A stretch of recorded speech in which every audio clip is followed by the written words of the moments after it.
이 유언장이 진짜입니까? 재산의 90%를 기부한다고요? 진짜라뇨? 그게 무슨 문제라도 됩니까?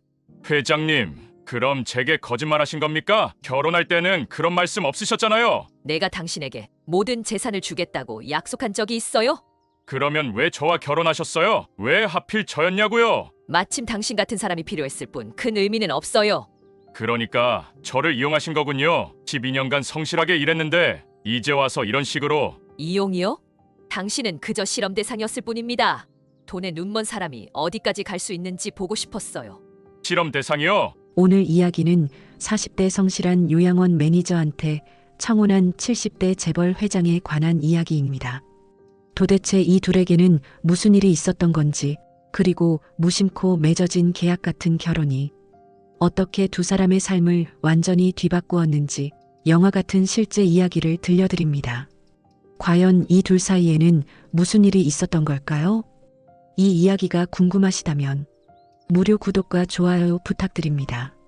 그럼 본격적으로 이야기를 시작하겠습니다. 아침 7시 30분, 늘 그렇듯 출근길 버스에 올라 창가에 머리를 기댔습니다. 창밖으로 스치는 도시의 풍경은 10년째 같은 모습이었지만 이상하게도 오늘은 모든 것이 새롭게 보였습니다. 어제 밤새 검토했던 요양원 환자들의 식단표가 가방 속에서 무게를 실어줍니다. 환절기에 맞춰 면역력이 약해진 할머니, 할아버지들을 위해 영양사와 함께 고민한 메뉴였죠. 지난 분기 직원 평가에서 받은 칭찬이 문득 떠올랐습니다. 직원들은 농담 삼아 제 이름 성실을 강조하며 저를 부르곤 했지만 사실 저는 그 호칭이 꽤 마음에 들었습니다. 어릴 때부터 스스로 벌어 생활해온 저에게 성실함은 유일한 자산이나 다름없었으니까요. 요양원에 도착하자마자 오늘의 일정을 점검했습니다. 환자 상태 체크, 오전 프로그램 운영 확인, 신입 간병인 교육, 오후에는 회계팀과 예산 검토. 사무실 문을 열자마자 김 간호사의 다급한 표정이 눈에 들어왔습니다. 중앙사무국에서 연락이 왔다는 소식이었습니다. 조윤진 회장님께서 저를 오후에 본사로 불러 만나고 싶어 하신다는 내용이었습니다. 순간 머릿속이 하얘졌습니다. 조윤진 회장님은 전국에 수십 개의 요양원을 운영하는 재벌 회장이자 우리 요양원 네트워크의 창업자였습니다. 직원들 사이에서는 차갑고 권위적인 이미지로 알려져 있었죠. 특히 사업 초기부터 함께한 최측근 외에는 거의 접촉이 없다시피 한 분이었습니다. 하루 종일 마음이 진정되지 않았습니다. 점심도 제대로 넘어가지 않았죠. 머릿속으로는 온갖 시나리오가 그려졌습니다. 혹시 내가 무슨 큰 실수라도 했나? 지난번 예산 보고서에 문제가 있었나? 아니면 감원? 요즘 경기가 좋지 않다는 얘기가 돌았으니까요. 오후 1시 30분 긴장된 마음으로 본사 건물에 도착했습니다. 고층 빌딩의 유리문이 열리는 순간 차가운 에어컨 바람이 얼굴을 스쳤습니다. 로비의 대리석 바닥은 제 구두 소리를 크게 울려 퍼지게 했고 그 소리 하나하나가 제 심장 박동처럼 느껴졌습니다. 검은 정장을 입은 비서가 저를 맞이했습니다. 엘리베이터를 타고 올라가는 동안 거울에 비친 제 모습이 어색하게 느껴졌습니다. 40대 중반, 언제나 단정한 차림새를 유지하려 노력했지만 값비싼 옷은 아니었습니다. 그런 제가 이제 곧 재벌 회장을 만나려 한다니. 비서의 안내로 회장실 문 앞에 섰습니다. 두꺼운 나무문 너머로 무엇이 기다리고 있을지 상상조차 되지 않았습니다. 심호흡을 한번 깊게 하고 조심스럽게 노크를 했습니다. 초대에 응해 들어선 방 안에서 탁 트인 전망이 눈에 들어왔습니다. 서울 시내가 발 아래 펼쳐진 파노라마창 앞에 조윤진 회장님이 서 계셨습니다. 70대 후반의 나이에도 불구하고 곧게 선 자세와 날카로운 눈빛은 여전히 건재했습니다. 흰 머리카락은 단정하게 빗어 넘겨져 있었고 값비싼 브랜드의 옷이 아닌 단정한 회색 정장을 입고 계셨습니다. 회장님의 지시로 창가 쪽 소파에 앉았습니다. 테이블 위에는 이미 차가 준비되어 있었습니다. 회장님은 제 근무 경력과 업무에 대해 물으셨습니다. 인사 기록이라면 다 확인할 수 있을 텐데 왜 이런 질문을 하시는지 의아했습니다. 12년간의 경력과 맡아온 업무에 대해 차분히 설명했습니다. 회장님은 고개를 끄덕이며 차를 한 모금 마셨습니다. 제 평가 보고서들을 모두 읽어보셨다는 회장님은 동료들과 환자들 모두가 저를 신뢰한다는 사실을 언급하셨습니다. 가슴이 조금 뿌듯해졌습니다. 이런 대화가 표창이나 승진을 위한 면담인가 싶었습니다. 그러다 갑자기 회장님이 저를 똑바로 바라보시며 제 개인적인 상황에 대해 물으셨습니다. 가족이나 파트너가 있는지 궁금해하시는 그 질문에 당혹스러웠습니다. 현재 미혼이며 부모님은 지방에 계시고 서울에서는 혼자 살고 있다는 사실을 전했습니다. 회장님은 무언가 깊이 생각하시는 듯 했습니다. 침묵이 이어지는 동안 손에 땀이 배어나는 것을 느꼈습니다. 그리고 회장님은 저에게 아주 특별한 제안을 하시겠다며 말씀을 이어가셨습니다.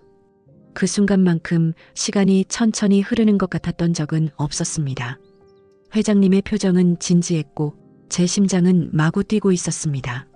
특별한 제안이 뭔지 궁금해하는 제 시선에 회장님은 자리에서 일어나 창가로 걸어가셨습니다. 도시의 전경을 바라보시더니 조용히 결혼 제안을 하셨습니다. 귀를 의심했습니다. 분명 방금 전 결혼이라는 단어를 들은 것 같았습니다. 하지만 그건 말도 안 되는 일이었습니다. 무슨 의미인지 되묻자 회장님의 눈빛에는 어떤 장난기도 조롱도 없었습니다. 오직 진지함만이 깃들어 있었습니다. 방 안에 정적이 흘렀습니다. 제 머릿속은 혼란스러웠습니다. 70대 후반의 재벌 회장이 40대 중반의 평범한 요양원 매니저에게 결혼을 제안한다니 이건 분명 무슨 다른 의도가 있는 게 분명했습니다. 회장님은 자신의 배경에 대해 간략히 설명하셨습니다. 78세의 나이, 15년 전 떠난 남편, 자식이 없는 상황, 그리고 자신에게 시간이 많지 않다는 사실을 인정하셨습니다. 이 제안이 분명 사업상의 결정이기도 하다는 점도 숨기지 않으셨습니다. 소파로 다시 돌아오신 회장님은 제가 12년 동안 회사에서 보여준 성실함과 헌신은 돈으로 살 수 없는 가치라고 평가하셨습니다. 67년에 걸쳐 이 사업을 일구셨지만 떠난 후에 이 모든 것이 어떻게 될지는 확신할 수 없다는 고민도 내비치셨습니다. 창밖으로 석양이 물들기 시작했습니다. 회장님의 얼굴에 주황빛 그림자가 드리웠고 제 앞으로의 파트너로 저를 선택하고 싶다는 말씀을 하셨습니다. 마음이 혼란스러웠습니다.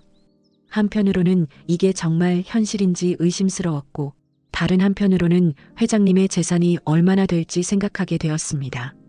그런 생각을 하는 제 자신이 부끄러웠지만 어쩔 수 없었습니다. 40년 넘게 살아오면서 늘 경제적인 불안감에 시달려왔으니까요. 제가 그저 요양원 매니저일 뿐이며 서로를 거의 모른다는 점을 언급하자 회장님은 미소를 지으셨습니다. 그 미소에는 어떤 따뜻함이 있었습니다. 12년간의 보고서와 평가를 통해 제 모든 것을 이미 알고 있다는 회장님. 제가 아침 일찍 출근해서 환자들 상태를 살피고 밤늦게까지 서류 작업을 마무리하는 성실함, 환자들의 작은 불편함까지 챙기는 세심함, 그리고 무엇보다 정직함. 그런 가치는 돈으로 살 수 없다는 회장님의 평가가 가슴에 와닿았습니다. 테이블 위에 놓인 서류 봉투에서 꺼내신 결혼 계약서. 회장님의 개인 변호사가 작성했다는 그 서류에는 제가 받게 될 혜택도 명시되어 있었습니다. 첫 페이지를 넘기자 눈에 들어온 숫자들의 숨이 멎는 것 같았습니다. 제가 평생 모아도 만질 수 없을 금액이었습니다. 놀라움을 감추지 못하자 회장님은 그것이 받게 될 보상의 일부일 뿐이라고 덧붙이셨습니다. 회장님이 진정으로 원하는 것은 삶의 마지막 시기를 함께할 파트너이며 자신이 일군 사업의 진정한 가치를 이해하고 지켜줄 사람이 필요하다는 설명이었습니다. 갑자기 목이 말랐습니다. 평생 안정을 꿈꿔왔던 저에게 이것은 너무나 큰 유혹이었습니다. 하지만 동시에 무언가 이상한 느낌도 들었습니다. 왜 하필 저를 선택하셨을까? 정말 제 성실함과 정직함 때문이었을까? 회장님은 생각할 시간이 필요할 것이라며 3일의 여유를 주셨습니다. 그리고 제 결정이 내려지기 전까지는 이 이야기를 비밀로 해달라는 부탁과 함께 면담이 끝났습니다. 회사를 나와 거리를 걷는 내내 현실감이 없었습니다. 거리의 소음, 행인들의 움직임, 모든 것이 멀게만 느껴졌습니다. 손에 쥔 서류 봉투가 무겁게 느껴졌습니다. 그날 밤 잠을 이루지 못했습니다. 끊임없이 생각이 꼬리를 물었습니다. 이게 정말 현실일까? 이 제안을 받아들여도 될까? 내가 탐욕스러운 걸까? 하지만 생각할수록 이 기회를 놓치면 안 된다는 결론에 도달했습니다. 평생 안정된 삶을 꿈꿔왔는데 이제 그것이 눈앞에 있었으니까요. 이후 이틀 동안 요양원에서 일하는 내내 정신이 없었습니다. 환자 차트를 확인하다가도 문득 회장님의 제안이 떠올랐고 직원 회의 중에도 집중하기 어려웠습니다. 김 간호사의 걱정스러운 시선이 느껴졌지만 피곤하다는 핑계로 넘어갔습니다. 3일이 지나고 결정을 내렸습니다. 회장님께 전화를 드려 제안을 받아들이겠다는 의사를 전했습니다. 결혼식이라 하기에는 너무 소박했습니다. 회장님의 개인 저택 정원에서 열린 작은 서약식이었습니다. 하객은 회장님 측 최측근 몇 명과 제가 초대한 친한 친구 2명, 그리고 요양원에서 함께 일하는 김 간호사와 이 원장님 뿐이었습니다. 친구 수진이의 귓속말이 들려왔습니다. 이게 정말 결혼이 맞냐는 의문이었죠. 저도 같은 생각이었습니다. 흰 드레스도 화려한 장식도 축하 인파도 없었습니다. 단지 정원의 나무 아래 놓인 테이블, 소박한 꽃장식, 그리고 서약서가 전부였습니다. 회장님의 뜻에 따라 조용히 진행된다고. 수진에게 속삭였지만 사실 저도 이해할 수 없었습니다. 재벌 회장의 결혼이라면 좀 더 화려하거나 아니면 아예 비밀리에 진행될 법도 한데 이렇게 어정쩡한 규모로 치러지는 것이 의아했습니다. 회색 드레스 정장을 입고 나타나신 회장님은 제 옆에 서시더니 조용히 미소를 지으셨습니다. 준비가 되었느냐는 눈빛에 고개를 끄덕였습니다. 법적 서약이 진행되는 동안 마음은 복잡했습니다.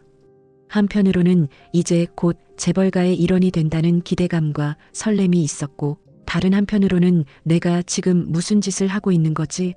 라는 두려움도 있었습니다. 서약이 끝나고 간단한 다과가 준비된 테이블로 이동했습니다. 어색한 분위기 속에서 축하 인사가 오갔습니다. 이 원장님의 표정에는 의문이 가득했지만 겉으로는 미소를 유지하고 있었습니다. 회장님은 이 원장님에게 특별한 지시를 내리셨습니다. 앞으로도 제가 요양원에서 계속 일하게 될 것이며 직이나 업무에는 변함이 없을 것이라는 내용이었습니다. 직원들에게도 그렇게 알려달라는 당부가 이어졌습니다. 이 원장님의 표정이 더욱 혼란스러워 보였습니다. 저 역시 놀라웠습니다. 결혼 후에도 계속 일을 하라니요? 회장님의 배우자로서 뭔가 다른 역할을 맡게 될 줄 알았는데. 서약식이 끝나고 하객들이 모두 떠난 후 저는 회장님의 저택에 남게 되었습니다. 2개의 층으로 이루어진 이 고급 주택은 제가 상상했던 것보다 훨씬 소박했습니다. 물론 제 원룸과는 비교할 수 없이 넓고 고급스러웠지만 재벌 회장의 집이라고 하기에는 너무 검소했습니다. 집사로 보이는 나이 지긋한 여성의 안내로 2층의 한 방에 들어섰습니다. 넓은 침실에는 화이트 톤의 고급스러운 가구들이 놓여 있었고 창밖으로는 정원 풍경이 펼쳐져 있었습니다. 회장님의 방이 어디인지 물었더니 1층 안쪽 방을 쓰신다는 대답이 돌아왔습니다. 건강상의 이유로 계단을 자주 오르내리지 않으신다는 설명이었습니다. 별도의 방을 쓴다는 사실이 계약 결혼의 실체를 더욱 실감나게 했습니다. 저야 상관없었습니다. 오히려 편한 점도 있었으니까요. 저녁 식사는 1층 다이닝룸에서 조용히 이루어졌습니다. 회장님과 단둘이 앉아 식사하는 상황이 어색했지만 회장님은 의외로 편안해 보였습니다. 내일부터 평소처럼 출근하라는 지시와 함께 운전기사가 출퇴근을 도울 것이라는 말씀이 이어졌습니다.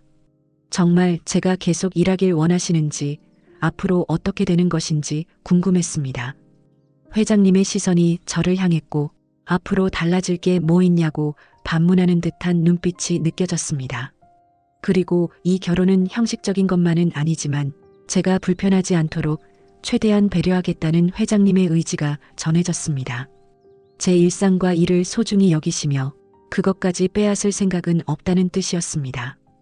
회장님의 말씀은 이해가 갔지만 여전히 이 상황이 비현실적으로 느껴졌습니다. 재벌 회장의 남편이 되었는데 여전히 요양원 매니저로 일한다니. 식사가 끝난 후 회장님은 서재로 들어가셨고 저는 2층 제 방으로 올라왔습니다. 침대에 누워 천장을 바라보며 생각했습니다. 내 인생이 이렇게 바뀌게 될 줄은 몰랐다.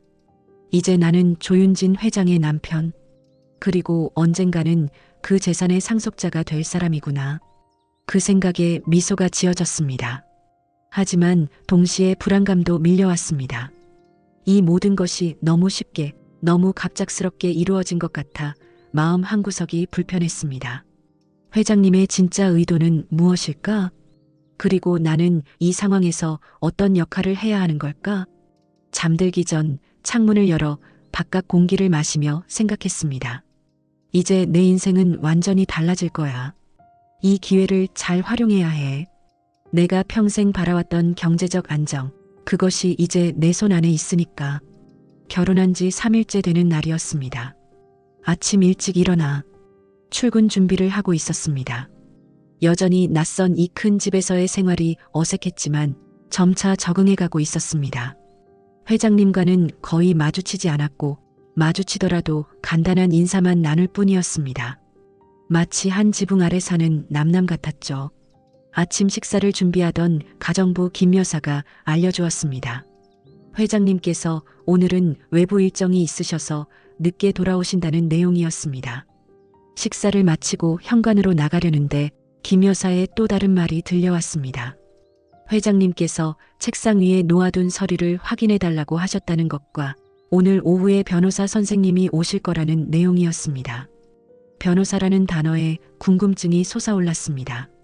무슨 계약건이라는 김 여사의 설명에 출근길 내내 그 서류가 무엇일지 궁금했습니다. 혹시 재산 관련 서류일까? 상속 문제? 마음이 들떴습니다. 드디어 구체적인 이야기가 나오는구나 싶었죠. 그날 퇴근 후 평소보다 일찍 집으로 돌아왔습니다. 회장님은 아직 돌아오지 않으셨고 집안은 조용했습니다. 1층 거실을 지나 회장님의 서재로 향했습니다. 평소에는 들어가지 않던 공간이었지만 김 여사의 말대로 서류를 확인해야 했으니까요. 문을 열자 고풍스러운 분위기의 서재가 눈앞에 펼쳐졌습니다. 벽면 가득한 책장, 앤티크한 책상, 그리고 커다란 창문 너머로 보이는 정원의 풍경이 인상적이었습니다. 책상 위에는 갈색 봉투가 놓여 있었습니다. 봉투를 열어 내용을 확인하려는 순간 책상 옆 서랍이 살짝 열려 있는 것이 눈에 들어왔습니다. 원래 꼼꼼한 성격 탓에 서랍을 닫으려고 손을 뻗었습니다. 그런데 서랍 안에 있던 파란색 파일철이 제 시선을 사로잡았습니다. 유언장 파일철 상단에 쓰여 있는 글자가 눈에 들어왔습니다. 순간 호기심이 일었습니다. 이건 회장님의 유언장일까? 내 이름은 있을까? 망설임 끝에 파일을 꺼내 열어보았습니다. 첫 페이지부터 충격적이었습니다. 회장님의 명의로 된 유언장에는 모든 자산 중 90%를 노인복지재단에 기부한다는 내용이 적혀 있었습니다. 전국의 요양시설 확충 및 노인 의료 서비스 개선에 사용하라는 지시였습니다. 숨이 멎는 것 같았습니다. 90%라고? 그럼 나는 다음 페이지를 급하게 넘겼습니다. 나머지 10%의 배분 계획이 상세히 적혀 있었습니다.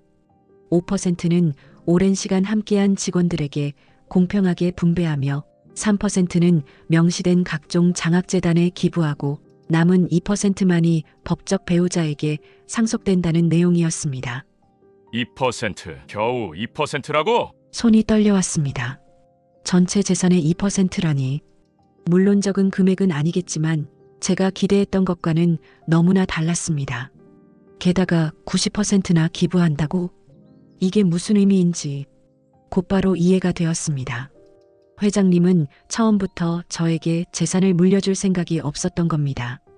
그저 형식적인 결혼, 어쩌면 노년의 외로움을 달래기 위한 동반자를 찾고 싶으셨던 걸까요? 아니면 다른 계획이 있으신 걸까요? 유 원장을 다시 서랍에 넣고 자리에서 일어났습니다. 온몸이 부들부들 떨렸습니다. 배신감, 분노, 허탈함, 여러 감정이 한꺼번에 밀려왔습니다. 12년간 성실하게 일했는데 결국 이런 식으로 이용당하다니. 서재를 나와 제 방으로 올라와 침대에 쓰러졌습니다. 눈물이 나왔습니다. 처음에는 재산을 목적으로 이 결혼을 받아들였다는 사실이 부끄러웠지만 지금은 그런 제 마음을 이용한 회장님이 너무 원망스러웠습니다. 가정부 김 여사의 목소리가 문 밖에서 들려왔습니다. 저녁 식사가 준비되었다는 알림이었습니다. 간신히 대답하고 얼굴을 씻었습니다. 거울에 비친 제 모습은 창백했습니다. 하지만 회장님을 대면했을 때 내색하지 않으려면 침착해야 했습니다. 1층으로 내려가자. 회장님이 이미 식탁에 앉아 계셨습니다. 늦어서 미안하다는 말과 함께 자리에 앉았습니다. 목소리가 떨리지 않게 최대한 노력했습니다. 회장님은 평소와 다름없이 담담하게 오늘 요양원은 어땠냐고 물으셨습니다. 마치 아무 일도 없다는 듯이 평소와 비슷했다고 짧게 대답했습니다. 대화가 이어지는 내내 제 마음속에서는 폭풍이 몰아치고 있었습니다. 왜 그러셨어요? 왜 처음부터 솔직하게 말씀하지 않으셨어요? 제게 뭘 원하시는 거예요? 이런 질문들이 목구멍까지 차올랐지만 차마 입 밖으로 꺼낼 수 없었습니다. 식사가 끝난 후 회장님이 제게 서류를 확인했는지 물으셨습니다. 순간 가슴이 덜컥 내려앉았습니다. 설마 유 원장을 본 걸 아시는 걸까? 보았다고 간단히 대답하자 내일 변호사가 다시 올 것이며 질문이 있으면 그때 해도 좋다는 답변이 돌아왔습니다. 회장님의 표정에서는 아무것도 읽을 수 없었습니다. 그저 평온해 보였을 뿐입니다. 마치 모든 것이 계획대로 진행되고 있다는 듯이 빨리 그 자리를 벗어나고 싶어 먼저 올라가겠다고 말했습니다. 방으로 돌아와 침대에 누웠지만 잠은 오지 않았습니다. 머릿속은 온통 혼란스러웠습니다. 이 결혼이 무슨 의미가 있는 건지, 회장님이 진짜 원하는 게 뭔지, 이 상황에서 내가 어떻게 해야 하는지. 새벽녘에야 지친 몸과 마음이 잠에 빠져들었습니다. 하지만 그날 밤 제 마음속에는 한 가지 결심이 자리 잡았습니다. 더 이상 속지 않을 거야. 진실을 알아내고 말 테다. 이틀이 지났습니다. 변호사와의 만남은 간단한 재산 계약에 관한 것이었을 뿐 유 원장에 대한 이야기는 전혀 없었습니다. 저는 그 자리에서도 차마 입을 열지 못했습니다. 제가 회장님의 서랍을 뒤져 유 원장을 봤다는 사실을 알리고 싶지 않았기 때문이죠. 요양원에서의 업무는 계속되었지만 마음은 전혀 다른 곳에 있었습니다. 환자 차트를 확인하다가도 문득 생각이 멈추고 회의 중에도 주의가 산만해졌습니다. 가끔 동료들이 걱정스러운 눈빛으로 저를 바라보곤 했지만 저는 괜찮다는 말만 반복했습니다. 집에서는 회장님과의 대화를 최소화했습니다. 아침 저녁으로 간단한 인사만 나눌 뿐 더 이상의 대화는 피했습니다. 회장님도 저의 변화를 눈치채셨는지 특별히 말을 걸지 않으셨습니다. 그저 깊은 눈빛으로 저를 바라볼 뿐이었죠. 어느 날 저녁 제가 방에서 책을 읽고 있을 때 노크 소리가 들렸습니다. 들어오라고 대답하자 문이 열리고 회장님이 들어오셨습니다. 처음으로 제 방을 방문하신 겁니다. 잠시 이야기를 나눌 수 있는지 물으시며 침대 옆 안락 의자를 가리키셨습니다. 물론이라고 대답했지만 속으로는 긴장감이 밀려왔습니다. 회장님은 의자에 앉으셨고 저는 침대 끝에 걸터 앉았습니다. 긴장된 침묵이 흘렀습니다. 회장님은 제가 요즘 피곤해 보인다며 대화를 시작하셨습니다. 적응 중이라는 짧은 대답을 하자 회장님은 새로운 환경에 적응하는 것이 쉽지 않다는 공감을 표현하셨습니다. 이어서 회장님은 제 마음이 불편하다는 것을 알고 있다고 말씀하셨습니다. 제가 뭔가를 발견했고 그것 때문에 혼란스러워하고 있다는 것도요. 심장이 빠르게 뛰기 시작했습니다. 그럼 유 원장을 본 것도 아시는 건가? 왜 처음부터 솔직하게 말씀하지 않으셨는지 물었습니다. 화가 나고 서운했지만 동시에 제가 처음부터 재산을 바라고 결혼했다는 사실이 부끄러웠기 때문입니다. 회장님은 쓴웃음을 지으셨습니다. 처음부터 재산 대부분을 기부할 것이라고 말했다면 제가 이 결혼을 받아들였을지 반문하셨습니다. 할 말이 없었습니다. 정직하게 생각해보면 아마도 거절했을 테니까요. 회장님은 제가 유언장을 보고 화가 났다는 것을 이해한다면서도 회장님이 저를 속였다고 생각한다면 그건 오해라고 말씀하셨습니다. 이어서 회장님은 천천히 자리에서 일어나셨습니다. 떠나시기 전 회장님은 한 가지 질문을 던지셨습니다. 내 재산이 없다면 당신은 이 결혼을 어떻게 생각하겠냐는 물음이었습니다. 그 말을 남기고 회장님은 방을 나가셨습니다. 저는 그 자리에 얼어붙은 채로 남았습니다. 회장님의 말씀이 머릿속을 맴돌았습니다. 맞아요. 회장님은 결코 재산을 약속하신 적이 없었습니다. 그저 제가 그렇게 믿고 싶었을 뿐이죠. 그날 밤 많은 생각이 들었습니다. 제가 이 결혼을 받아들인 진짜 이유는 무엇이었을까요? 단지 재산 때문이었을까요? 아니면 제 삶에 변화가 필요했던 걸까요? 평생 안정만을 추구하며 살아왔던 제 모습이 갑자기 초라하게 느껴졌습니다. 다음 날부터 여전히 회장님과의 대화는 최소화했지만 이제는 분노보다는 혼란과 부끄러움이 더 컸습니다. 회장님 역시 평소와 같이 행동하셨습니다. 마치 아무 일도 없었다는 듯이. 일주일이 지났을까 아침 식사 시간에 회장님이 제안하셨습니다. 이번 주 토요일에 강원도에 있는 새 요양원 시설을 방문하려 한다며 함께 가지 않겠냐는 권유였습니다. 갑작스러운 제안이었습니다. 망설이다가 왜 저를 데려가시려는 건지 물었습니다. 회장님은 제가 요양원 관리 전문가이니 제 의견이 필요하다고 대답하셨습니다. 그게 전부일까요? 아니면 또 다른 의도가 있으신 걸까요? 하지만 이제 더 이상 피할 수는 없었습니다. 결국 동행하겠다는 의사를 표했습니다. 회장님의 눈빛이 잠시 밝아지는 것 같았습니다. 그때까지 저는 몰랐습니다. 이 여행이 제 인생의 전환점이 될 것이라는 사실을. 토요일 아침 우리는 강원도로 향하는 차에 올랐습니다. 회장님의 전용 운전기사가 운전하는 고급 세단은 조용했고 뒷좌석에 나란히 앉은 우리 사이에는 어색한 침묵만이 흘렀습니다. 2시간쯤 지났을 때 회장님이 처음으로 입을 여셨습니다. 이 시설이 특별하다는 말씀이셨습니다. 어떤 면에서 특별한지 물었지만 회장님은 직접 보면 알게 될 거라는 말씀만 남기셨습니다. 더 이상의 설명은 없었습니다. 차창 밖으로 푸른 산과 맑은 하늘이 펼쳐졌습니다. 자연의 평온함이 제 마음을 조금씩 누그러뜨리는 것 같았습니다. 마침내 우리는 작은 시골 마을에 도착했습니다. 언덕 위에 자리 잡은 2층짜리 건물이 눈에 들어왔습니다. 산드류 양원이라는 간판이 달려 있었습니다. 생각보다 작은 규모에 약간 놀랐지만 회장님은 규모는 작아도 의미는 큰 곳이라고 설명하셨습니다. 건물로 들어서자 밝고 따뜻한 분위기가 우리를 맞이했습니다. 나무 바닥과 흰 벽 그리고 곳곳에 놓인 화분들이 집과 같은 아늑함을 더했습니다. 중년의 여성이 반갑게 다가와 회장님을 맞이했습니다. 정 원장님이었습니다. 회장님은 저를 소개하셨고 정 원장님은 마치 제 이름을 이미 알고 있다는 듯 반응했습니다. 회장님이 저에 대해 자주 말씀하셨다는 정 원장님의 말에 살짝 놀랐습니다. 회장님의 요청으로 우리는 시설 투어를 시작했습니다. 산드류 양원은 일반적인 요양시설과는 달랐습니다. 우선 환자 수가 적었고 각 방은 1인실과 2인실로 꾸며져 있었습니다. 그리고 무엇보다 직원들과 환자들 사이의 관계가 매우 친밀해 보였습니다. 정 원장님은 가족 같은 케어를 모토로 삼고 있다고 설명했습니다.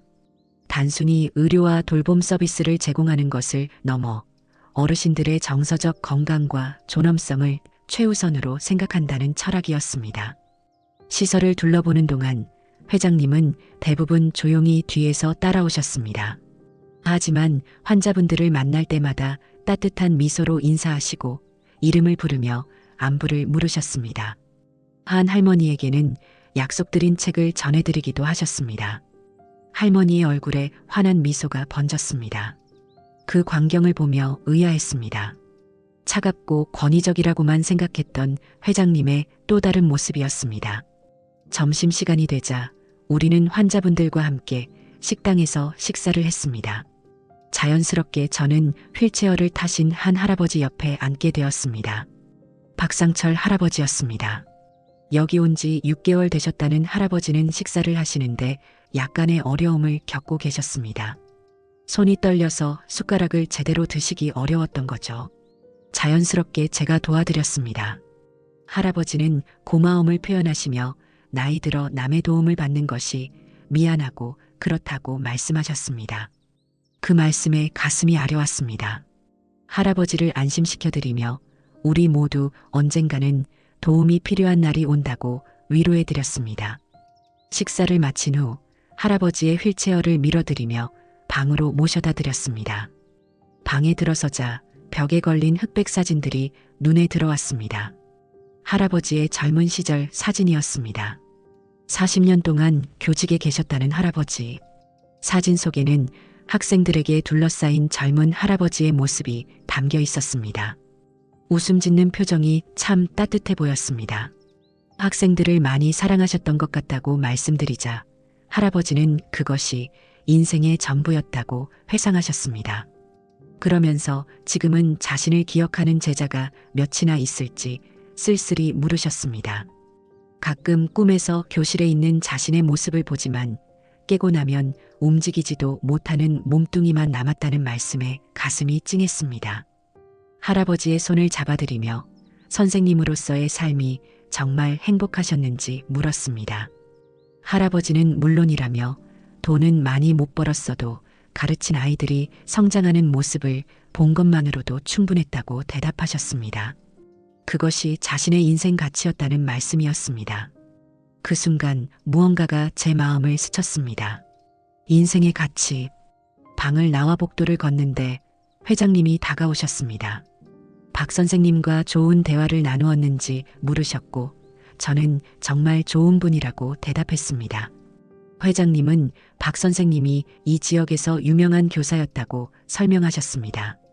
수많은 제자를 길러냈지만 뇌졸중으로 쓰러지신 후 가족들은 먼 도시에 살고 있어 자주 찾아오지 못한다는 안타까운 사연이었습니다. 회장님의 목소리에 진심 어린 안타까움이 묻어났습니다. 이 요양원은 특별하다는 회장님. 여기 계신 분들은 모두 자신의 분야에서 큰 공헌을 하셨던 분들이라고 설명하셨습니다. 선생님, 간호사, 공무원, 소방관. 하지만 지금은 대부분 홀로 계시거나 가족의 보살핌을 받기 어려운 상황이라는 것이었습니다. 그래서 이곳을 만드셨냐는 제 질문에 회장님은 고개를 끄덕이셨습니다.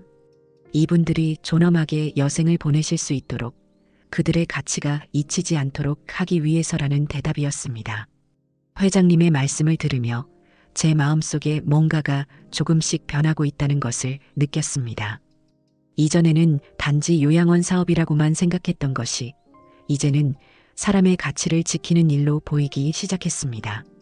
오후에는 요양원의 여러 프로그램에 참여했습니다. 음악치료, 원예활동, 미술시간. 어르신들의 얼굴에서 보이는 활기와 즐거움이 인상적이었습니다. 특히 한 할머니가 그린 그림에 감동받았습니다. 손녀의 결혼식에 참석하지 못해 아쉬웠던 마음을 그림으로 표현하신 것이었습니다. 할머니는 이 그림을 손녀에게 선물하고 싶다고 하셨습니다. 그 말에 저도 모르게 눈물이 고였습니다. 사람들이 나이 들어가는 과정에서 잃어버리는 것들, 하지만 여전히 간직하고 있는 소중한 마음들. 그것을 처음으로 진심으로 느끼는 순간이었습니다. 해가 질 무렵 저녁 식사 후 어르신들이 하나둘 방으로 돌아가셨습니다. 저는 정원에 나와 잠시 혼자만의 시간을 가졌습니다. 머릿속은 오늘 본 모든 것들로 가득 차 있었습니다. 회장님이 다가오셨고 함께 벤치에 앉아 저녁 노을을 바라봤습니다. 오늘 어땠는지 묻는 회장님께 솔직한 감상을 전했습니다. 이곳이 정말 특별하다는 것, 제가 일하는 요양원과는 분위기가 많이 다르다는 느낌을 말씀드렸습니다. 회장님은 어떤 점이 다르게 느껴졌는지 물으셨고 저는 잠시 생각한 후 대답했습니다. 여기 계신 어르신들은 단순한 환자가 아니라 한 분 한 분이 존중받는 개인으로 대우받는 것 같다고요. 그들의 과거와 현재, 그리고 남은 미래까지 모두 소중하게 여겨지는 느낌이라고 표현했습니다. 회장님은 조용히 미소 지으셨습니다. 그것이 바로 자신이 이 일을 시작한 이유라고 말씀하셨습니다. 사람들은 나이 든 어르신들을 돌봄이 필요한 대상으로만 보지만 그들은 여전히 가치 있는 삶의 주인공이라는 것. 그 존엄성을 지켜드리는 것이 진정한 노인 복지의 의미라고 생각한다는 말씀이었습니다. 회장님의 말씀을 들으며 처음으로 그분의 진심을 느낄 수 있었습니다. 차갑고 권위적인 재벌 회장이 아닌 누군가의 인생에 진정한 의미를 더하고자 하는 따뜻한 마음을 가진 사람이었습니다. 용기를 내어 왜 이 일을 시작하셨는지 물었습니다. 회장님은 잠시 침묵하시더니 이야기를 시작하셨습니다. 어머니가 알츠하이머를 앓으셨는데 당시 가족은 넉넉하지 못했고 어머니를 제대로 모실 수 있는 곳을 찾지 못했다고 합니다. 열악한 시설에서 마지막을 보내셨고 그때 언젠가는 노인들이 존엄하게 살 수 있는 곳을 만들겠다고 다짐하셨다고 했습니다. 회장님의 눈빛이 먼 곳을 바라보는 듯 했습니다. 사업이 성공한 후 첫 번째로 한 일이 요양원을 세우는 것이었다고 합니다. 돈을 버는 것보다 중요한 것은 그 돈으로 무엇을 하느냐라고 생각했기 때문이라고요. 그 말에 저는 갑자기 부끄러워졌습니다. 저는 단지 재산만을 바라보고 있었는데 회장님은 그 재산으로 세상에 의미 있는 변화를 만들고 계셨던 것입니다. 용기를 내어 유원장의 재산의 90%를 기부하겠다고 하신 것에 대해 물었습니다. 순간 당황했지만 이미 늦었습니다. 회장님은 놀라신 기색 없이 대답하셨습니다. 그래서 그렇게 우울해 보였구나. 유언장을 받구나. 서랍을 뒤진 것에 대해 사과하자 회장님은 괜찮다며 숨길 의도는 없었다고 하셨습니다. 재산 대부분을 이런 요양원들을 확충하고 운영하는 데 쓰고 싶다는 것이 진심이며 제게 솔직하게 말하지 않은 것은 제 진짜 마음을 알고 싶었기 때문이라는 설명이셨습니다. 해가 완전히 져서 어둠이 내리기 시작했습니다. 멀리서 반딧불이 몇 마리가 빛나는 것이 보였습니다. 회장님은 돌아갈 시간이라며 자리에서 일어나셨고 저도 따라 일어났습니다. 서울로 돌아가는 차 안에서 저는 창밖을 바라보며 깊은 생각에 잠겼습니다. 오늘 하루가 제 마음을 크게 흔들어 놓았습니다. 강원도에서 돌아온 후 며칠 동안 저는 계속해서 그곳에서의 경험을 떠올렸습니다. 요양원 업무를 하면서도 이전과는 다른 시각으로 어르신들을 바라보게 되었습니다. 그들의 이야기, 그들의 과거, 그들의 가치. 이전에는 미처 생각하지 못했던 것들이 이제는 선명하게 보였습니다. 집에서도 회장님과의 관계가 조금씩 달라지기 시작했습니다. 이제는 간단한 인사 이상의 대화를 나누기도 했고 가끔은 저녁 식사 후 차를 마시며 이야기를 나누기도 했습니다. 회장님은 자신의 사업 이야기, 요양원을 시작하게 된 계기, 그리고 평생 추구해온 가치관에 대해 이야기해 주셨습니다. 어느 날 저녁 평소보다 깊은 대화가 오갔습니다. 용기를 내어 제 마음속 생각을 꺼냈습니다. 처음에는 재산 때문에 이 결혼을 받아들였다는 솔직한 고백이었습니다. 목소리가 떨렸지만 더 이상 숨기고 싶지 않았습니다. 회장님은 이미 알고 있었다는 듯 고개를 끄덕이셨습니다. 그런데도 저를 선택하신 이유가 궁금했습니다. 회장님은 제 눈빛을 봤기 때문이라고 대답하셨습니다. 의아한 표정을 짓자 회장님은 설명을 이어가셨습니다. 사람의 본질은 첫 선택이 아니라 그 후의 변화에 있다고 생각한다는 것이었습니다. 제가 처음에는 재산을 보고 결혼을 선택했다 해도 언젠가는 더 중요한 가치를 발견할 거라고 믿으셨다고 합니다. 그리고 그 가능성이 제 눈빛에 있었다는 것이었습니다. 어떤 눈빛이었냐고 묻자 회장님은 환자들을 대할 때의 제 눈빛이라고 대답하셨습니다. 비록 평소에는 경제적인 안정을 중요시하는 모습을 보였지만 환자들과 함께할 때만큼은 진심으로 그들을 걱정하고 돌보는 마음이 있었다는 것입니다. 그런 사람이라면 언젠가는 돈보다 더 중요한 것이 있다는 사실을 깨달을 것이라 생각하셨다고요. 회장님의 말씀에 가슴이 뭉클해졌습니다. 저를 그렇게 깊이 들여다봐 주셨다니. 회장님은 요즘 제가 조금씩 변하고 있다는 것을 느낀다고 하셨습니다. 강원도에 다녀온 이후로 특히 그렇다고요. 맞다고 대답했습니다. 많은 것을 깨달았다고요. 제가 하는 일이 단순히 일이 아니라 누군가의 삶에 영향을 미치는 소중한 역할이라는 것을. 잠시 침묵이 흘렀습니다. 그때 회장님이 질문하셨습니다. 지금은 어떤지, 재산이 없다면 이 결혼을 어떻게 생각하는지 물으셨습니다. 그 질문을 들었을 때 제 마음속에서 답이 명확하게 떠올랐습니다. 재산은 중요하지 않을 것 같다고 솔직히 대답했습니다. 이제는 회장님과 함께하는 이 시간, 그리고 회장님께 배우는 이 모든 것들이 더 소중하게 느껴진다고 말했습니다. 제 대답에 회장님의 눈가에 잔잔한 미소가 번졌습니다. 함께 차 한잔 하자는 제안과 함께 부엌으로 향하셨고, 저는 그 뒷모습을 바라보며 묘한 감정을 느꼈습니다. 이제 회장님은 제게 단순한 재벌 회장이 아니었습니다. 삶의 지혜를 나누는 동반자, 스승과도 같은 존재가 되어 있었습니다. 그날 이후로 우리의 관계는 더욱 깊어졌습니다. 이제는 서로의 생각과 고민을 나누는 진정한 파트너가 되어가고 있었습니다. 나이 차이, 배경의 차이를 넘어 같은 가치관과 목표를 공유하는 두 사람으로 변해가고 있었죠. 특히 요양원 관련 일에서는 제가 더 적극적으로 의견을 내기 시작했습니다. 환자 케어 프로그램 개선, 직원 교육 체계화, 시설 확장 계획. 이전에는 단지 업무로만 여겼던 일들이 이제는 사명감을 가지고 임하게 된 일이 되었습니다. 회장님도 제 의견을 존중해 주셨고 때로는 칭찬도 아끼지 않으셨습니다.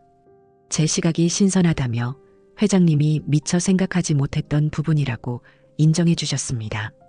시간이 흐르면서 우리는 평범한 부부는 아니었지만 그 어떤 부부보다도 깊은 교감을 나누는 관계가 되어갔습니다. 서로의 강점을 인정하고 약점을 보완해주며 함께 성장해 나가는 동반자 말이죠. 어느 날 회장님이 저에게 중요한 제안을 하셨습니다. 다음 주에 있을 연례 요양원 네트워크 행사에서 제가 연설을 해주었으면 한다는 내용이었습니다. 큰 자리에서 말해본 적이 없는데 괜찮을지 걱정스러웠습니다.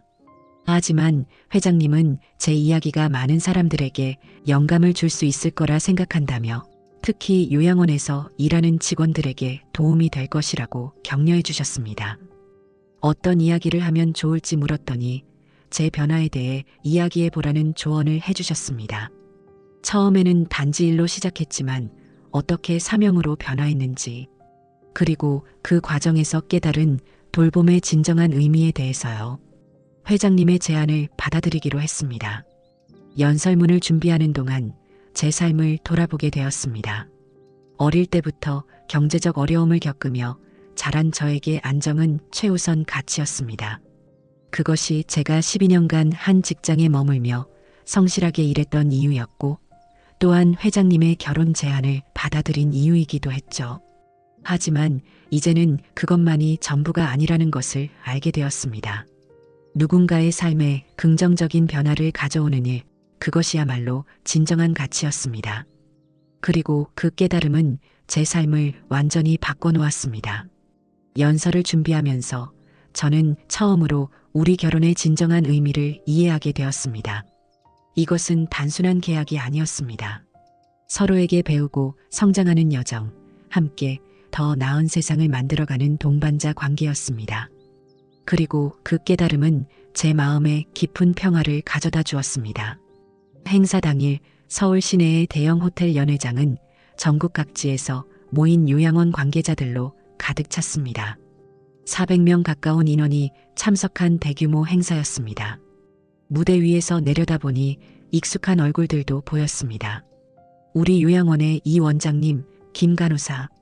그들의 표정에는 호기심과 기대가 섞여 있었습니다. 사회자의 소개가 끝나고 단상에 올랐습니다. 심장이 빠르게 뛰고 있었지만 객석 맨 앞줄에 앉아 계신 회장님의 따뜻한 미소를 보니 조금은 마음이 놓였습니다. 청송 요양원의 시설 매니저 최성실이라고 자신을 소개했습니다. 이 자리에 서게 되어 영광이라는 인사를 전했습니다. 목소리가 살짝 떨렸지만 곧 안정을 찾았습니다. 많은 분들이 궁금해하실 것 같다는 말로 연설을 시작했습니다. 왜 하필 저인가? 라는 질문에 대한 답을 찾기 위해 많은 고민을 했다고 털어놓았습니다.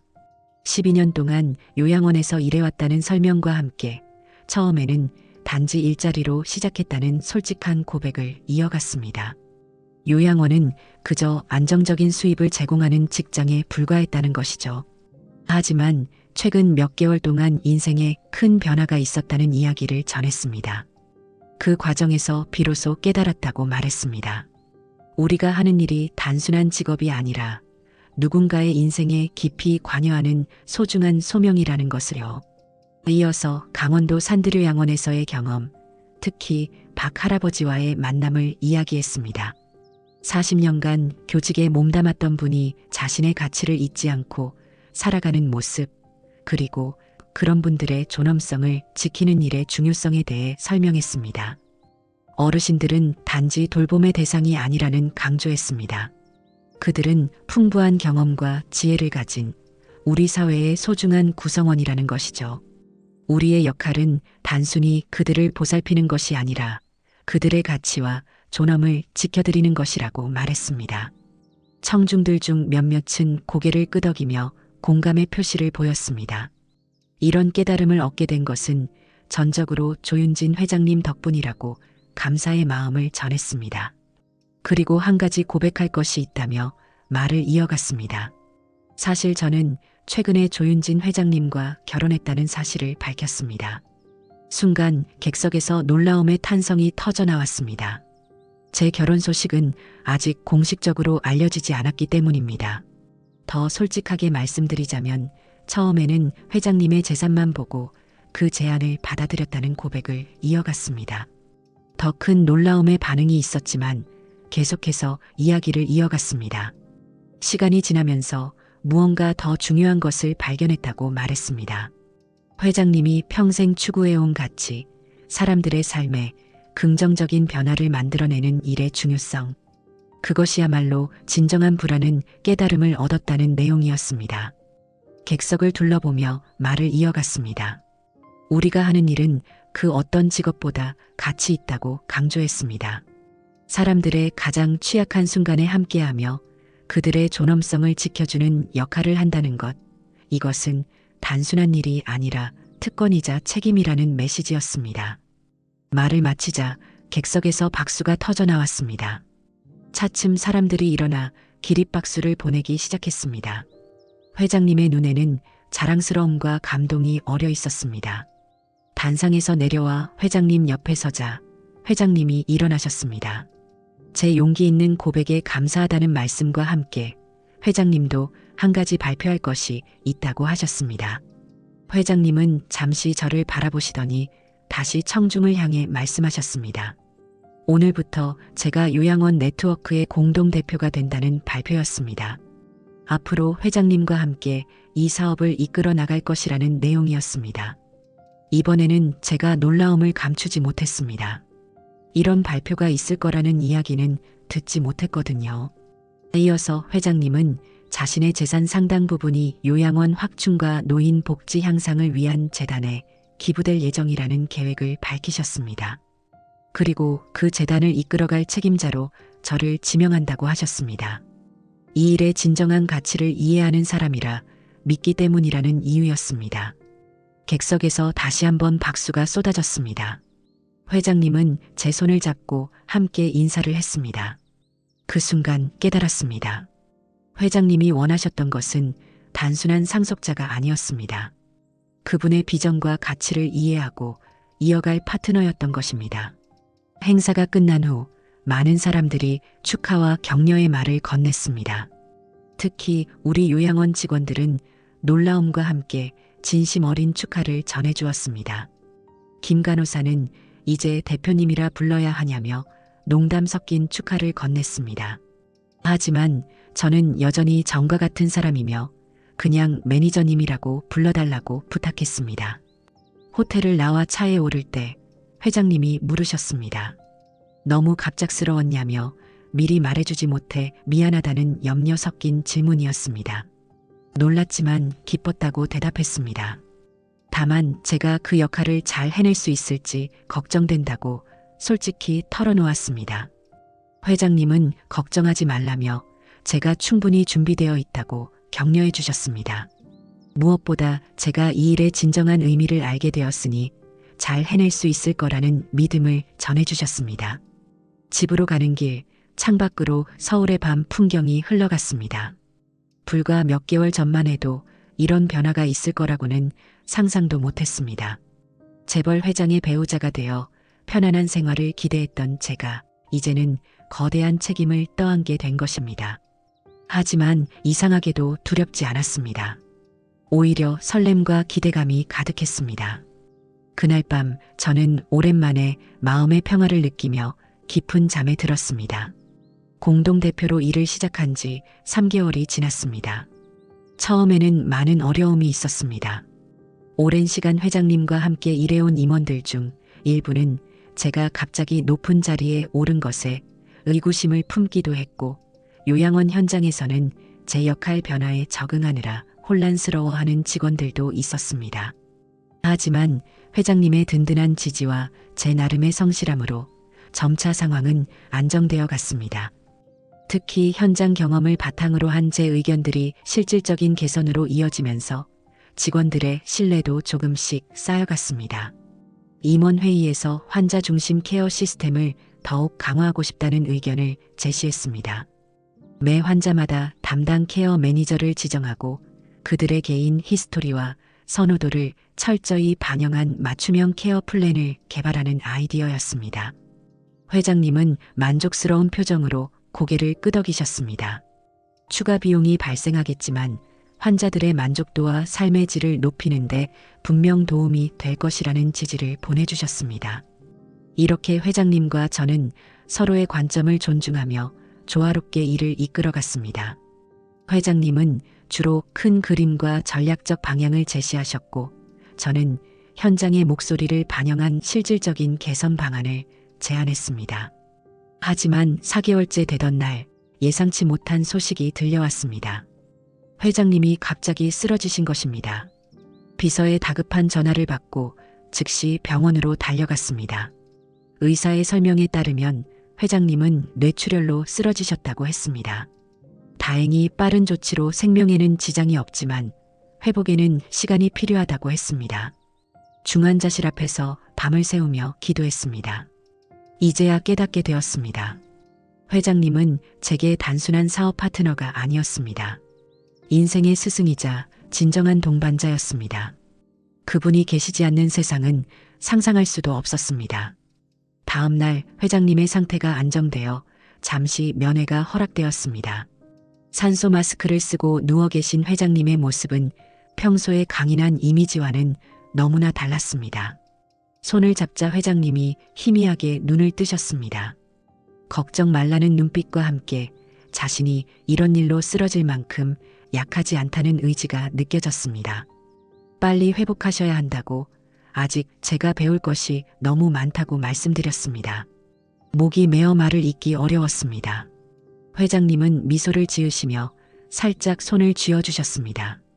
이제 저는 혼자서도 잘할 수 있으며 회장님이 늘 지켜볼 것이라는 메시지를 전하는 눈빛이었습니다. 의사의 지시로 더 이상의 면회는 중단되었고 저는 회장님의 손을 놓아야 했습니다. 그날 이후로 회사의 모든 업무는 제가 책임지게 되었습니다. 처음에는 두렵고 막막했지만 결국 이것이 회장님이 원하셨던 상황이었다는 것을 깨달았습니다. 저를 준비시키고 계셨던 거죠. 임원들이 확장 계획에 대해 의견을 구했습니다. 강원도 쪽 요양원 개설은 계획대로 추진하되 시설 규모는 조금 줄이고 대신 직원 교육과 환자 케어 프로그램에 더 투자하자는 제 제안을 내놓았습니다. 처음에는 자신감이 부족했지만 점차 제 목소리를 찾아가게 되었습니다. 회장님의 건강은 서서히 회복되어 갔지만 의사들은 완전한 일상 복귀는 어렵다고 했습니다. 회장님은 그런 상황을 담담하게 받아들이셨습니다. 퇴원 후 회장님은 강원도 산드류양원으로 거처를 옮기셨습니다. 서울의 업무는 완전히 제게 맡기고 조용한 자연 속에서 요양하시겠다는 결정이었습니다. 여기가 자신의 마지막 보금자리가 될 것 같다는 회장님의 말씀에 마음이 아팠지만 그곳에서 회장님은 평온한 표정으로 지내고 계셨습니다. 정원이 내려다 보이는 전망 좋은 방에서 책을 읽거나 음악을 들으며 시간을 보내셨습니다. 걱정 말라며 지금 상태가 행복하다는 회장님의 말씀에 안심이 되었습니다. 자신이 일군 사업의 진정한 계승자를 찾았다는 만족감이 회장님의 얼굴에 묻어났습니다. 주말마다 강원도를 방문해 회장님과 사업 현황을 공유하고 새로운 아이디어에 대해 의견을 나누었습니다. 그리고 때로는 그냥 함께 정원을 거닐며 평화로운 시간을 보내기도 했습니다. 우리의 관계는 형식적인 부부의 모습은 아니었지만 서로에 대한 깊은 존중과 신뢰가 자리 잡고 있었습니다. 내가 처음 당신을 봤을 때 당신의 눈빛에서 무언가를 느꼈다고 했죠. 지금 그 눈빛이 완전히 달라졌네요. 어떻게 달라졌는지 물었더니 회장님은 이제 제 눈에는 두려움이 없고 대신 목적과 의미가 가득하다고 말씀하셨습니다. 그 말씀을 생각해보니 저 역시 제 안에서 큰 변화를 느꼈습니다. 이전에는 항상 경제적 안정을 위해 살아왔고 늘 불안과 부족함을 느꼈습니다. 하지만 지금은 달랐습니다. 비록 물질적으로는 제가 상상했던 것만큼 풍요롭지 않을지 모르지만 정신적으로는 그 어느 때보다도 충만함을 느끼고 있었습니다. 이런 기회를 주신 회장님께 감사하다고 말씀드렸습니다. 저를 믿어주시고 삶의 진정한 의미를 알려주셔서 감사하다고요. 회장님은 고마움을 표현하고 싶다면 계속해서 일을 잘 해나가라고 하셨습니다. 그것이 회장님께 가장 큰 선물이 될 거라고 하셨습니다. 그 말씀을 가슴에 새기며 더욱 단단한 결심을 하게 되었습니다. 단순히 회사를 잘 운영하는 것을 넘어 회장님의 비전을 계속해서 확장해 나가겠다는 결심이었습니다. 회장님이 쓰러지신 지 1년이 지났습니다. 그동안 많은 변화가 있었습니다. 요양원 네트워크는 두 곳이 더 확장되었고 직원 교육센터도 새롭게 설립했습니다.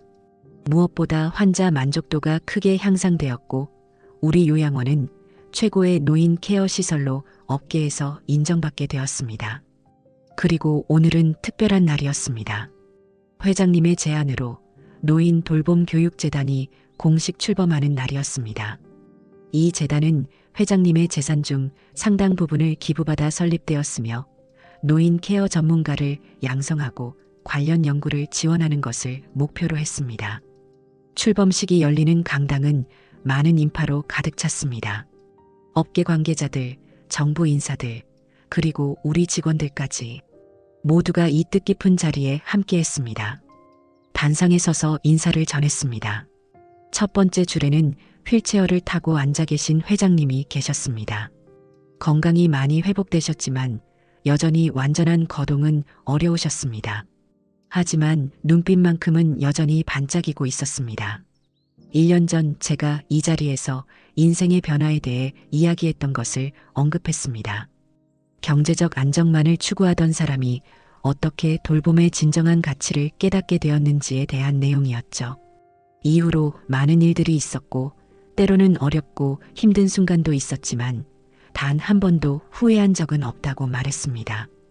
오히려 매일매일이 새로운 깨달음과 보람으로 가득했다고 덧붙였습니다. 오늘 출범하는 노인 돌봄 교육재단의 목표를 설명했습니다. 우리의 경험과 지식을 널리 공유하고 더 많은 사람들이 노인 케어의 중요성을 인식하게 하는 것이 가장 큰 목표라고 설명했습니다. 단순히 물리적인 케어를 넘어 어르신들의 존엄성과 가치를 존중하는 돌봄 문화를 확산시키는 것이 우리의 미션이라고 강조했습니다. 이어서 재단의 구체적인 사업 계획과 비전을 설명했습니다. 전문 인력 양성 프로그램, 연구 지원 사업, 지역사회 연계 프로젝트 등 회장님과 함께 밤새 고민하고 준비한 계획들이었습니다. 마지막으로 이 모든 것을 가능하게 해주신 조윤진 회장님께 깊은 감사의 말씀을 전했습니다. 회장님의 비전과 용기, 그리고 끝없는 신뢰가 없었다면 제가 지금 이 자리에 서 있지 못했을 것이라는 내용이었습니다. 회장님을 향해 고개를 숙여 인사드렸고 청중은 일어나 기립박수를 보냈습니다. 행사가 끝난 후 많은 사람들이 축하와 응원의 말을 전해주었습니다. 특히 인상적이었던 것은 한 노인분의 말씀이었습니다. 젊은 양반, 고맙소. 당신 같은 사람들 덕분에 우리 노인들이 좀 더 품위 있게 늙어갈 수 있을 것 같아요. 그 말씀에 가슴이 뭉클해졌습니다. 이것이야말로 제가 일하는 진정한 이유였습니다. 돈이나 명예가 아닌 누군가의 삶에 긍정적인 변화를 가져오는 일, 그것이 가장 큰 보람이었습니다. 모든 일정을 마치고 저녁에는 회장님과 함께 조용히 식사를 했습니다. 강원도 요양원 근처의 작은 레스토랑이었습니다. 회장님은 오늘 행사가 자랑스러웠다며 제가 이렇게까지 성장할 줄은 자신도 몰랐다고 말씀하셨습니다. 회장님의 눈에는 기쁨의 눈물이 맺혀 있었습니다. 모두 회장님 덕분이라고 말씀드렸지만 회장님은 이건 제 공이라며 제가 스스로 변화하고 성장했기 때문이라고 하셨습니다. 회장님은 와인 잔을 들어 건배를 제안하셨습니다. 앞으로도 많은 도전이 있겠지만 제가 잘 해낼 거라는 믿음과 함께 진정한 부는 재산이 아니라 세상에 남기는 긍정적인 영향력이라는 말씀을 하셨습니다. 그 말씀에 공감하며 잔을 부딪혔습니다. 창밖으로 보이는 밤하늘에는 별들이 반짝이고 있었습니다. 불과 1년 전 저는 재벌 회장의 배우자가 되어 경제적 안정을 얻는 것이 인생의 성공이라고 생각했습니다. 하지만 지금의 저는 완전히 다른 가치관을 가지게 되었습니다. 돈으로 살 수 없는 것들이 있습니다. 누군가의 감사하는 눈빛, 자신의 일에서 느끼는 보람과 의미, 그리고 세상에 긍정적인 변화를 가져오는 기쁨. 이런 것들이야말로 진정한 부임을 깨달았습니다. 식사를 마치고 요양원으로 돌아가는 길 회장님이 제 손을 잡으셨습니다. 사랑하는 남편이라고 부르시며 저를 만나게 된 것이 인생의 가장 큰 축복이었다고 말씀하셨습니다. 그 말에 가슴이 따뜻해졌습니다. 우리의 관계는 일반적인 부부의 모습과는 달랐지만 어쩌면 그보다 더 깊고 의미 있는 동반자 관계로 발전했다고 느꼈습니다. 저도 회장님을 만나게 된 것이 제 인생의 가장 큰 행운이었다는 마음을 전했습니다. 처음에는 돈 때문이었지만 지금은 그것보다 훨씬 더 중요한 것을 얻었다고 말씀드렸습니다. 회장님은 미소를 지으시며 아직 할 일이 많다며 끝까지 함께 걸어가자고 하셨습니다. 요양원에 도착해 정원을 천천히 거닐며 우리는 미래에 대한 이야기를 나누었습니다.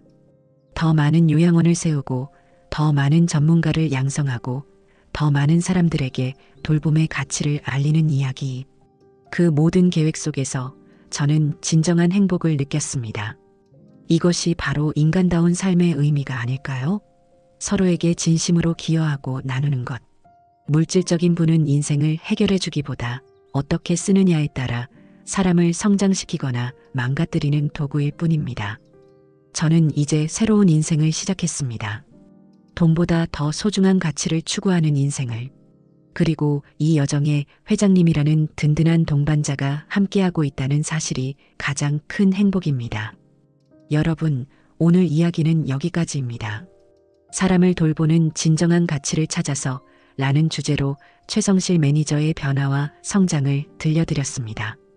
여러분들께서도 인생에서 돈만으로는 살 수 없는 가치를 느껴보신 적이 있으신가요? 또는 어떤 일을 통해 삶의 의미를 발견하신 경험이 있으신지요? 댓글로 여러분의 생각과 경험을 나눠주시면 감사하겠습니다. 이 이야기가 마음에 드셨다면 구독과 좋아요를 통해 저희 채널을 응원해주세요. 앞으로도 유익하고 재미있는 노후 스토리를 계속 전해드리겠습니다. 알림 설정도 잊지 마세요. 다음 이야기에서 또 만나 뵙겠습니다. 감사합니다.